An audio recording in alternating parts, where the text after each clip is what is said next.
Hello everyone, good morning and welcome back to Sports Today. Now, cricket fans around the world really, but especially so in India, very excited today due to the simple fact that, well, it is finally the day when we get to know the schedule of the ICC Cricket World Cup set to be held in India in October this year. But did you know that the ICC actually came up with a rather interesting way of, let's say, getting the promotion for this entire thing underway? Well, we'll be talking about all of that and much more in this special video, which we do for you every morning to let you catch up with all of the things that happened in the world of sport whilst you may have been asleep, because whilst it's important for us to get rest, the world of sport never really sleeps. So without further ado, let's check in and of course check in with the video, with the, let's say, story that we talked about first. So, the ICC World Cup has headed to space, and we mean that literally because the World Cup trophy has been launched into outer space, and this is all part of a promotional thing to actually, get fans around the world excited for the World Cup. There'll be an entire tour of the trophy that will be held in multiple nations, and when it comes back from outer space, the trophy will land at the Narendra Modi Stadium in Ahmedabad. So, again, as I said, it's a pretty interesting, innovative way really of ensuring that fans can get excited for the ICC World Cup. Fans are of course excited. It's the first time in 12 years that the tournament is happening in India, and fans are also expecting that this might finally be the chance for India to break their duck, and this is, well, quite the way to get fans even more excited about something that, truth be told, cricket fans around the world are excitedly waiting for. Another thing that a lot of cricket fans are rather excitedly waiting for is a call-up for one Sarfaraz Khan. Unfortunately, that didn't happen for India's tour of the West Indies, and whilst there have been reports which we at Sports Today pretty much debunked about attitude problems or behavioral problems being the issue, one of the people who has now spoken out in support of Sarfaraz is Irfan Pathan. Irfan Pathan took to Twitter, and this is the tweet that he posted. He said that, "I know the answer and have spoken about him before, but would love to hear from you guys." Now, there's no reference to Sarfaraz here, but along with this tweet, he had tweeted out a video of him, which of course had by Irfan had tweeted a video of himself, which had a Hindi song which included the lyrics "Mera Dard or kaun samjha," so who else will understand my pain. So again, all fans kind of drew the very obvious conclusion that he was referring to Sarfaraz Khan, and it is of course a nice way of showing support to a player who, truth be told, should have gotten that India call up, because despite whatever criticisms you can say that he looks suspect against pace bowling, he's only scored runs in domestic, the fact is he's still gotten you plenty of runs, and no one's asking him to be considered for the white ball team, but he's scored plenty of runs in red ball cricket, and truth be told, should have gotten that call up. That's something even Irfan Pathan seemingly agrees with. Sticking to news of cricket, but with a rather more somber tone, the ECB's findings towards problems of institutional racism and sexism within the organization and within the sport and the way it's run in England has brought out some rather damning findings, because truth be told, the ECB now have themselves admitted that racism and sexism are institutionalized in the way that the sport is run within the administration. Because the full-on exhaustive research that they were doing, well, it turned out that in that it was shown that a lot of people of ethnic minorities and a lot of women face some form of discrimination just for being themselves, and that this is something that needs to be cleared out and cleaned up instantly. It's a good way to actually start by addressing the problem. So in a way, kudos to the ECB for actually admitting that a problem is there, doing a full-on investigative research. Now they fully admitted that yes, it's a problem. Let's see now what steps it is they take to address said issues. Switching our focus now from the world of cricket to the world of football, and plenty of moves really happening as far as transfers going.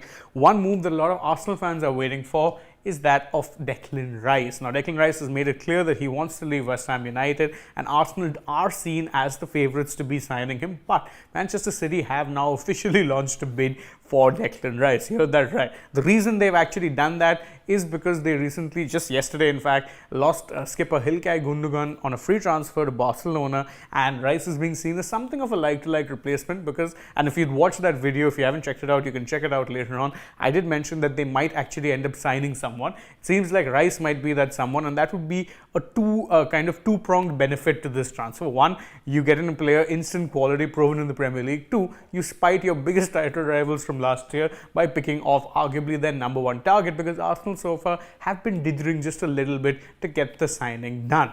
Of course, whether or not he joins City, that's something that remains to be seen. Rice is apparently pretty, let's say, adamant on staying in London, which would mean Arsenal would be one of the favourites.